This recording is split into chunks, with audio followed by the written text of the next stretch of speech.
Pagi di hutan Seribu Kenanga kembali dipenuhi embun. Setelah kejadian tragis di Lembah Giri, hari-hari Jaka Wulung berjalan sunyi, namun tak pernah sepi dari latihan. Setiap pagi ia duduk bersila di atas batu datar, menatap matahari terbit.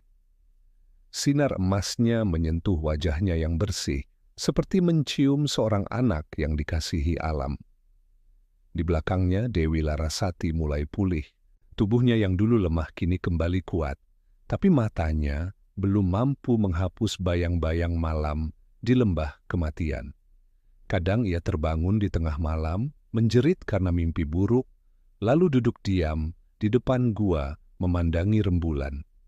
Suatu hari, ketika Jaka tengah bersemadi, Dewi Larasati melihat tubuh bocah itu mulai diselimuti cahaya halus keemasan.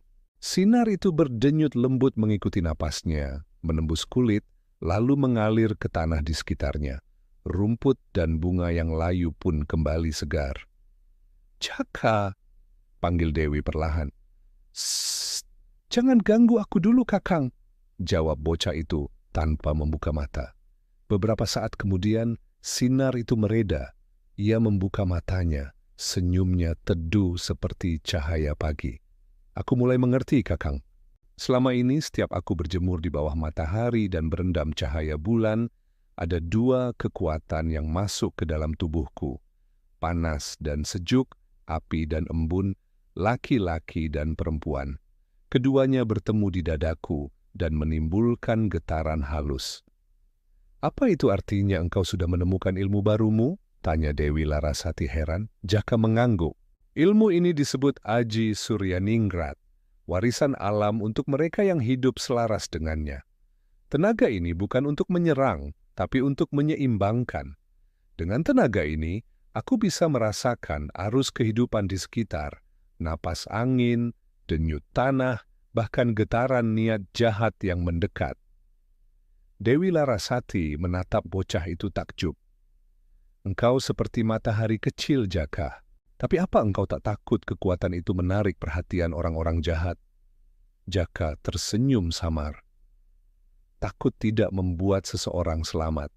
Aku hanya perlu menjaga keseimbangan, karena kekuatan tanpa kasih akan berubah menjadi racun." Sore itu, mereka duduk di tepi sungai, dan Jaka menunjukkan cara menenangkan diri melalui napas dan getaran hati. Dewi Larasati mengikuti dengan sungguh-sungguh, meski dalam dirinya masih bergejolak dendam. Namun malam itu, saat bulan naik di langit, hawa aneh tiba-tiba terasa di udara. Angin berputar di sekitar hutan, membawa suara tawa samar yang menggema dari kejauhan. Burung-burung malam beterbangan panik. Dewi Larasati menggenggam pedangnya erat. Suara itu, aku mengenalinya. Ki Tambak Sewu. Jaka memejamkan mata, merasakan udara. Benar, energinya datang dari arah timur. Ia sudah melewati lembah anggrek hitam. "Kita harus pergi," seru Dewi Larasati.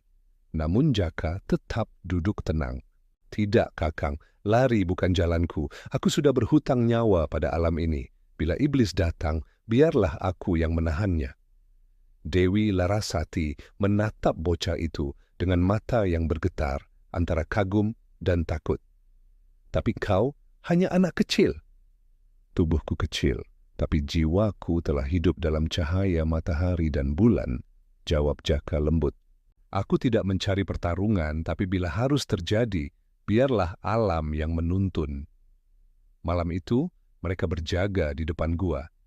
Dewi Larasati menyalakan dupa kenanga dan membaca doa, sementara Jaka duduk bersila di batu, menatap rembulan penuh. Cahaya putih lembut turun ke tubuhnya, menyatu dengan sisa sinar matahari di dadanya. Dari perpaduan itu, muncul pusaran cahaya lembut berwarna keemasan. Tenaganya menggetarkan tanah, menenangkan hewan-hewan, dan memancarkan keharuman bunga kenanga di seluruh lembah. Dewi Larasati menatap pemandangan itu dengan air mata menetes.